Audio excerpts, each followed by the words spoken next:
ডাঁটা শাকগুলো ভাজি করবো আজকে, নরম একদম। ধনিয়া পাতা নিয়ে আসছে। মানে আমাদের ঘরে মনে হয় গত 5 বছরও সিলভার কাপ মাছ কেনা হয়েছে কিনা সন্দেহ আছে। ওঠো আব্বা, চলো আসো আসো আসো। তুমি কটা খাবা? একটা খাবা? শাক দিয়ে আলু দিয়ে ভাজি করবো।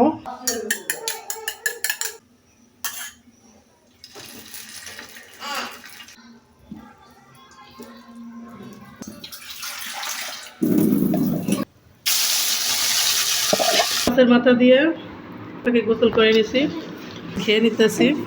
সকালবেলা ঘুম থেকে উঠে আপনাদের ভাইয়া বাজারে গেছিলো। বাজার থেকে দেখেন একদম মানে বাজার নিয়ে আসছে। ওরে আল্লাহ রে, এই যে তাজা তাজা একদম ডাঁটা নিয়ে আসছে।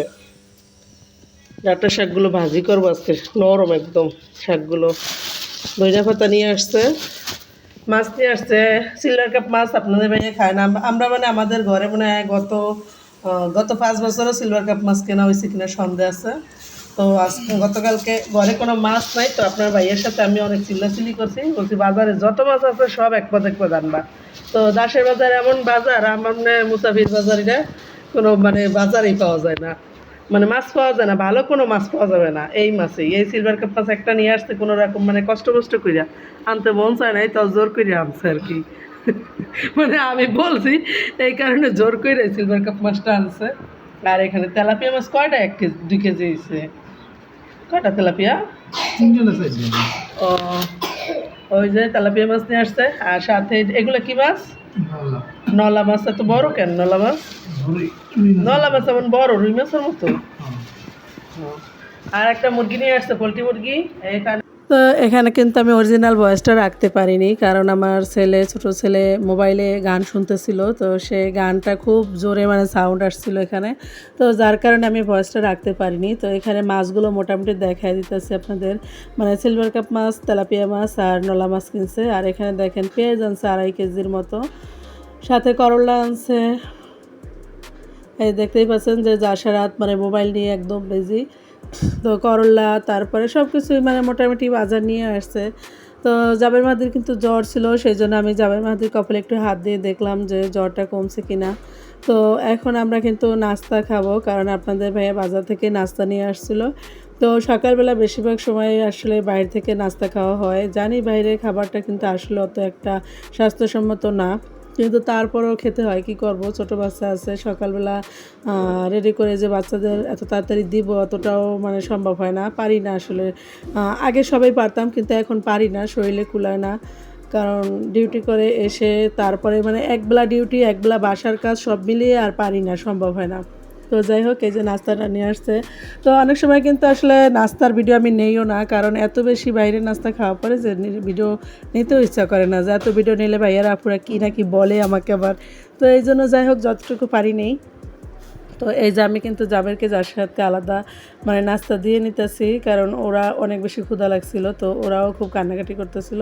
কান্নাকাটি বলতে ওরাও খাওয়ার জন্য ছিল, আগ্রহ ছিল ভালো, তো এই জন্য দিয়ে নিলাম। তো জাবেরকে 2টা রুটি দিছি, জাবের 2টা রুটি খাবে না, ও একটা আবার তুলে দিল আমাকে। যার সাথে খাওয়ার জন্য চিল্লাচিল্লি করতেছে, মানে ওর অনেক বেশি ক্ষুধা লাগছে। তো যেহেতু জ্বর ছিল, 2 দিন যাবৎ কোনো খাবারই খায় না, তো সেই হিসাবে মানে খুব বেশি মানে ক্ষুধার্ত ছিল। তো অনেক কান্নাকাটি করতেছিল, রুটি আমি ছেড়ে দিতেছি, সে খাবে না, আরও বেশি কান্নাকাটি করতেছে, ঝামেলা করতেছে, মানে তার মন মতন হইতেছে না। তো পরে আমি ধরলাম, সে ছিঁড়ে ছিঁড়ে একটু একটু মুখে দিল, কিন্তু তার হাতে কিন্তু মোবাইল থাকবেই, কারণ মোবাইল ছাড়া কিন্তু তার কোনো কিছু চলে না। তো এই জন্য অনেক সময় দেখা যায় যে ওই মোবাইল দিয়ে মানে আমার যে সাপোর্ট আইডি, সেই সাপোর্ট আইডি দিয়ে কিন্তু আসলে অনেকের ভিডিও আমি ঠিক টাইমে দেখতে পারি না, পরে দেখে দেই, দেখা যায় পরের দিন দেখে দেই, বা যখন সুযোগ পাই তখন দেখে দেই, কারণ ওই মোবাইলটা ওর কাছেও রাখে বেশিরভাগ সময়। আর ওরা যদি কেউ জিজ্ঞেস করে মোবাইল কার, ও বলে আমার, মানে ওরেই নাকি ওই মোবাইলটা। তো মোটামুটি মাছ কাটা শেষ, এখন মাছ তুলেও ফেলছি। এখানে যে ডিম হয়েছে, মাছের ডিম, তো এগুলো বোনা করব, মাছের ডিমগুলো বোনা করব। শাক দিয়ে আলু দিয়ে ভাজি করব, ডাঁটা শাক দিয়ে। এখানে যে মানে আলু ডাঁটা কেটে নিছি, আর এই মাছের মাথা আছে, সিলভার কাপ মাছের মাথা, এটা দিয়ে রান্না করবো এটা। আর এদিকে মুরগির ঠ্যাং চামড়া গিলা পাখনা এগুলো সব বেছে পরিষ্কার করছি, মুরগিও ফ্রিজে রাখছি।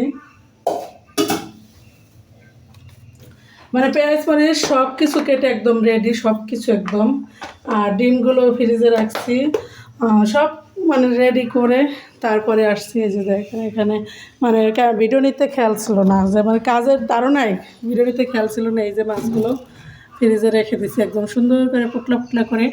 আর মুরগিটা এখানে কেটে কোনো রকম রাখছি, এটা পরে আবার ওইটা করা লাগবে, ভাগ করা লাগবে, ভাগ করা হয়নি এখন পর্যন্ত।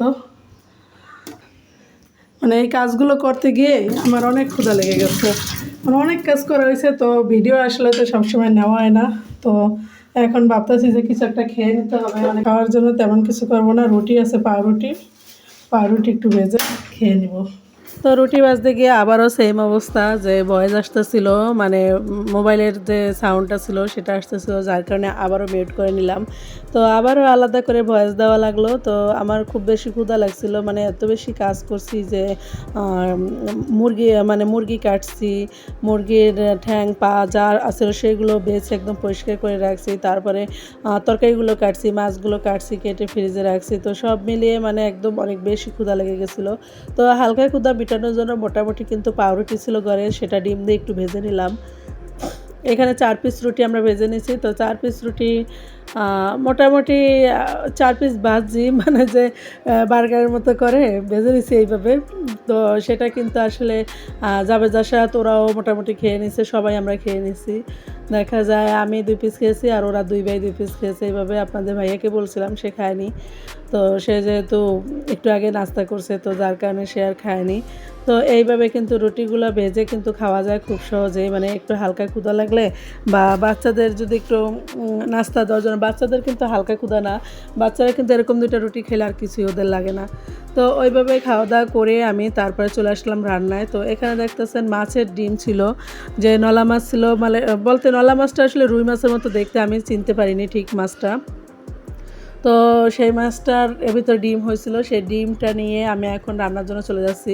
তো এখানে এইভাবে কিন্তু ডিম খুব সহজে রান্না করতে পারেন। সেটা হলো আমি কিন্তু সামান্য মানে পরিমাণ মতো লবণ দিয়ে দিছি, সাথে আদা রসুন পেস্ট, জিরা পেস্ট, তারপরে হলুদের গুঁড়া, মরিচের গুঁড়া, তারপরে ভাজা জিরা, গরম মশলার গুঁড়া, পেঁয়াজ কুচি, মরিচ কুচি, সাথে হলো একটা আলু একদম ভেঙে দিয়ে দিছি। দিয়ে হাত দিয়ে একদম সুন্দরভাবে মুথে এটাকে একদম মেখে ফেলতে হবে। মেখে হাত দিয়ে একটু পানি দিয়ে সেই পানিতেই কিন্তু এটা মোটামুটি কষিয়ে রান্না করতে হবে। তো দেখেন আমি হাত দিয়ে কিন্তু খুব সুন্দরভাবে এটাকে একদম ডিমটা একদম ভেঙে গুঁড়ো গুঁড়ো করে ফেলতেছি, কারণ এইভাবে গুঁড়ো গুঁড়ো করে ফেললে সেই ডিমটা ভাজি খুব সুন্দর হয় এবং খেতেও খুব বেশি ভালো লাগে। তো এখানে আমি একটু পানি দিয়ে হাতটা ধুয়ে নিব, কারণ হাতে কিন্তু অনেকগুলো ডিম লেগে আছে, সেগুলো যাতে হাতে লেগে না থাকে। তো এই জন্য আমি একদম মানে ধুয়ে একদম পরিষ্কার করে নিয়েছি হাতটা। তো এখন চলে যাব আমি মানে বাসায় ফ্রিজে অনেকগুলো আলু সিদ্ধ করা ছিল। গতকালকে যখন আমি রান্না করতে পারিনি, আপনাদের ভাইয়া রান্না করছিল, তখন এই আলুগুলো সিদ্ধ ছিল। তো সেই আলুগুলো নিয়ে বসে গেছি আমি যে কিছু একটা করি, যেহেতু আমি খাইছি, বাচ্চারা খেয়েছে, আপনাদের ভাইয়া খায়নি। তো যার কারণে ভাবলাম যে তাহলে আপনাদের ভাইয়ার জন্য কিছু একটা করি। তো এই জন্য আমি এটাকে আলুর চপ বানানোর জন্য চলে আসলাম। তো আলুর চপ বানাতে গিয়ে মানে একদম মোটামুটি সব কিছুই দিয়ে নিলাম মশলা, তবে আমি একটু আলুর চপে গরম মশলা দিই, এতে খুব সুন্দর মানে আলুর চপটা খেতে এত বেশি মজা লাগে, মানে যে কখনো আলুর চপ খায় না সেও কিন্তু খেয়ে নেবে। আর আলুর চপ কিন্তু এমনিও ভালো লাগে, আর রান্নার ফাঁকে এরকম ভাজা পড়া টুকটাক খেতে কিন্তু আসলেই ভালো লাগে। তো আলুর চপের শেপে আলুগুলো করে নিলাম, করে নিয়ে এখন আমি বেসনটা গুলতে চলে আসছি। বেসনও সেম অবস্থা, একটু হালকা হলুদের গুঁড়া, মরিচের গুঁড়া এবং পরিমাণ মতো লবণ, ভাজা জিরার গুঁড়ো, গরম মশলার গুঁড়ো দিয়ে বেসনটা আমি একটু সুন্দর করে নেড়ে চেড়ে, আদা রসুন পেস্টও দিয়ে নিলাম একটু, দিয়ে এটাকে আমি একটু নেড়ে চেড়ে তারপর পানি দিয়ে গুলে নিব সুন্দর মতো। তো এইভাবে কিন্তু আসলে রান্নার ফাঁকেও যদি ক্ষুধা লাগে আপনারা কিন্তু করে নিতে পারেন আমার মতো এত সহজভাবে।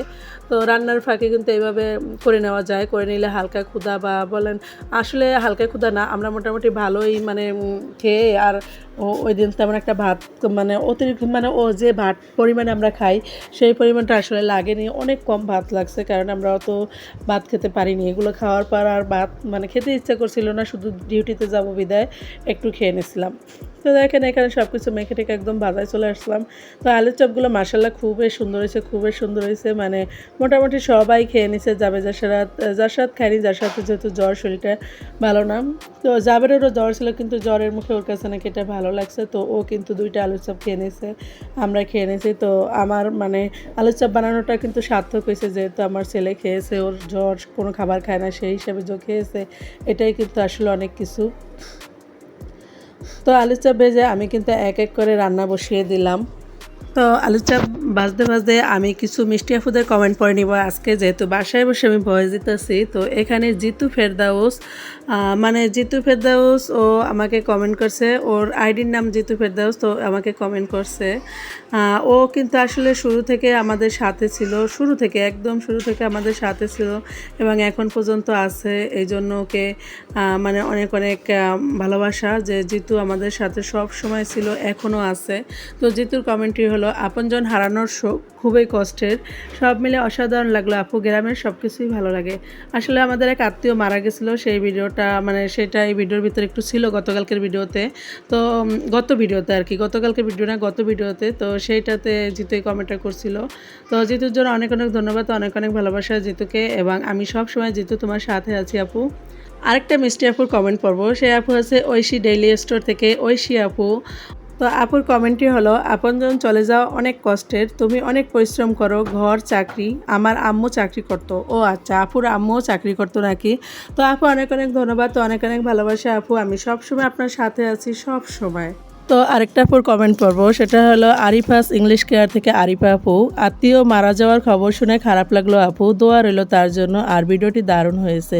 আরিফা আপু আসলে শুরু থেকেই আমার পাশে ছিল, সব সময় আমার সাথে ছিল, এবং আমিও আরিফা আপু সব সময় আপনার সাথে আছি। তো যারা আমার সাথে ছিলেন সবাইকে অনেক ধন্যবাদ, তো অনেক ভালোবাসা। যারা আমার নতুন বন্ধু আছেন অবশ্যই চ্যানেলটি সাবস্ক্রাইব করে পাশে থাকা বেল আইকনটি অন করে দিবেন। আল্লাহ হাফেজ।